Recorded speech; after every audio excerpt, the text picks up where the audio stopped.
Hello everyone, welcome back to the channel. In today's video, I'm going to show you how to check the current Costco gas price using the Costco application.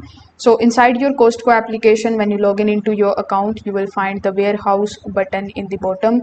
So you need to simply tap on that particular option first. Now over here in the search bar, you need to search for the city, the state and the zip code in order to find the Costco location. Just make sure that you have chosen the correct warehouse, especially if you have multiple locations nearby. Now on the warehouse page, you need to simply just look for gasoline section. Then you are going to see the current fuel price for that particular Costco gas station along with its operating hours and the location details. You can also use the app's warehouse search feature in order to look up another Costco location. You can then again select the different Costco warehouse and check its gasoline price to compare the locations before you drive there. So that's how you can basically do it.